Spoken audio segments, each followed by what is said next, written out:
Hey guys, welcome back to the channel. Today we're not in Asia, we're actually here in the United States. We're in New York City and we're headed way on down to Chinatown. And we're about to hop on the subway that the shills always talk so much shit about, but this is a part of New York history. And for me personally, I'm glad that they haven't changed it just to, you know, save face or for some propaganda reasons. It works just fine. It's dirty, it's grimy, it's crazy, but it's been here for decades. It's still running strong. And the one thing for sure, you'll always see something interesting when you're on a New York subway. Here she comes.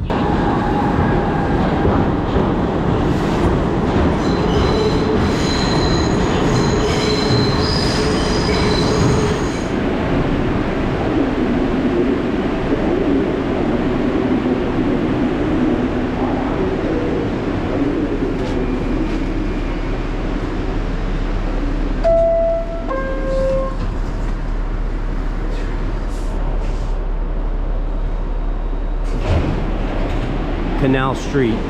This is the heart of Chinatown here in Manhattan. And if you saw my other video, I went to the other Chinatown in New York called Flushing.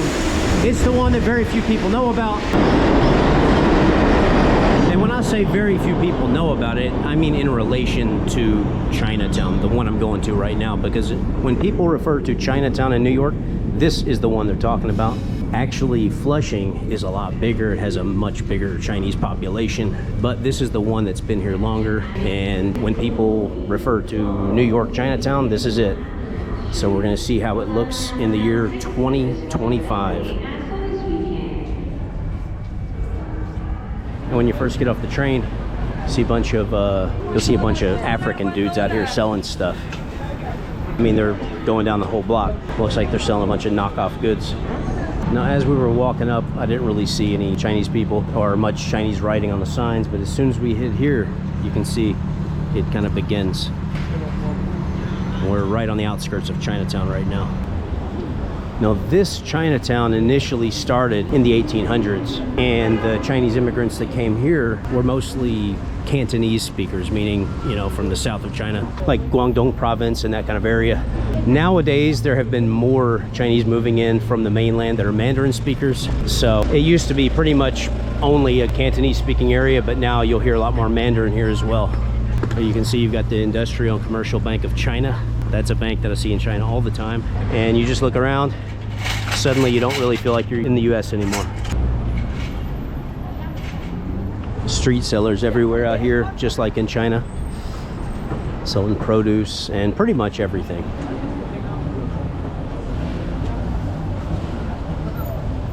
I should add that a lot of the Chinese mainlanders that moved in here somewhat recently, relatively recently, are from Fujian province, and they have a really unique local dialect. So you hear a lot of that as well. And if you study Mandarin, you still won't understand the dialect of the Fujianese.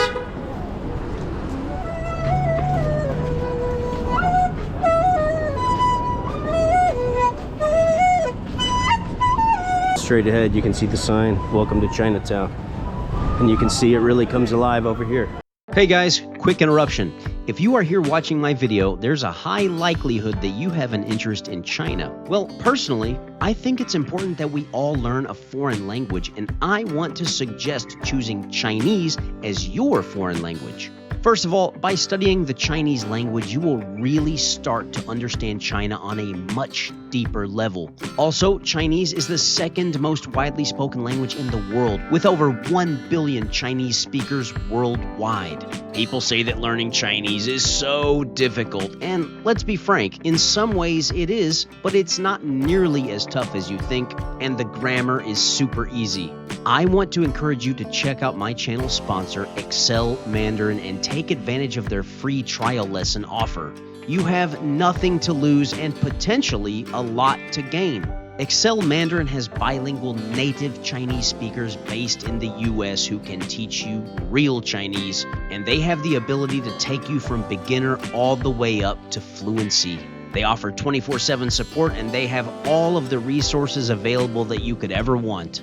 I learned Chinese by fumbling my way around on the streets of China. It was a really fun and interesting way to learn, but it wasn't very efficient. If I'd had a native speaker guiding me and helping me along the way, I would have learned a lot more, a lot faster. So check them out today, sign up for a free trial lesson, and make sure not to forget the most important part. Be sure to tell them that Mr. Chopsticks sent you.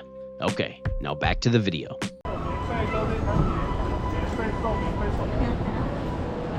Interesting choice of paint job on the Cybertruck.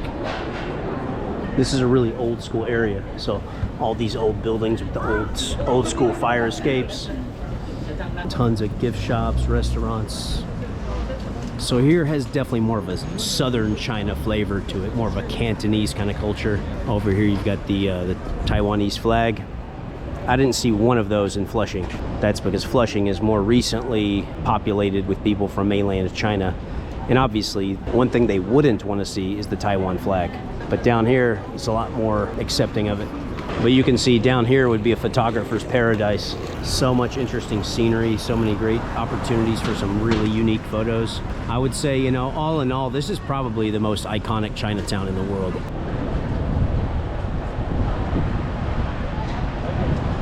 You can see the street signs also have Chinese. Of course, we've got a foot massage place.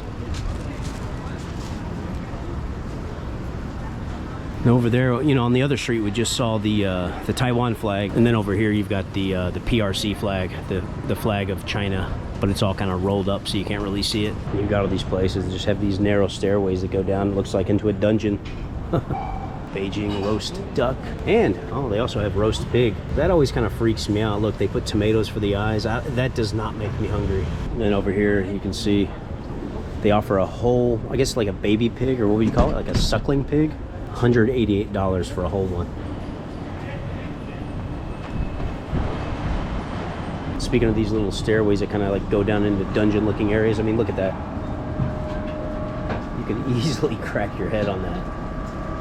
And then over here you've got this place. It's a foot massage and facial place. How do we get in? Well, you go down into the dungeon. Straight down. They were speaking Cantonese. What an interesting area. I mean, this is expansive. Now, the number of Chinese here is not nearly as many as there would be in Flushing, but there's a certain feeling here. I mean, this is the Chinatown with the history. This has been here, off the top of my head, probably say like 150 years or more. You've got the dragon there that would light up at night, US flag, Taiwan flag, gift shops everywhere, literally everywhere. But this place is so interesting because you walk down one street and you think that might be it, but then you walk down a little bit more and you see a side street, and that's also Chinatown. Walk down a little further, you see another big street, tons of side streets. It just feels like it goes on and on. And when you're down here, you legitimately feel like you have left the United States. The Transfiguration Roman Catholic Church and School. Oh, here they've got Zhangliang Malatang. This is a chain in mainland China, so I actually didn't know they had any locations in the US. I'm gonna check out this restaurant just because I like the name. Big Wong.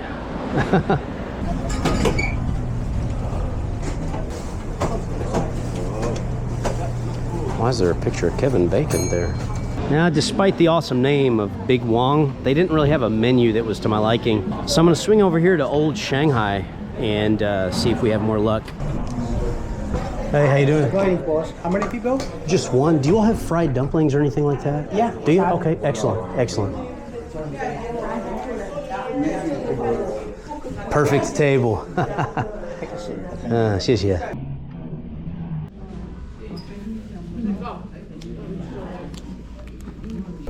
Yeah， 谢谢啊，那正好就来了。啊，新京报。谢谢你啊。好，那你老家是中国哪儿啊？上海。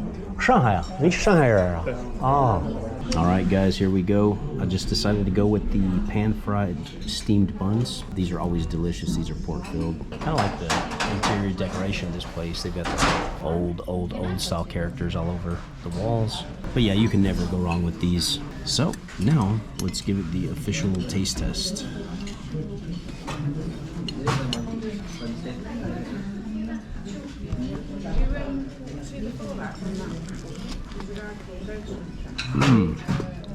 Wow, freshly made, piping hot, absolutely delicious.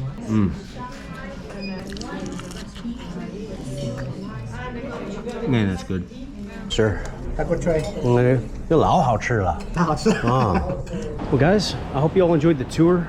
We're gonna wrap things up for this tour of Chinatown, New York City, 2025.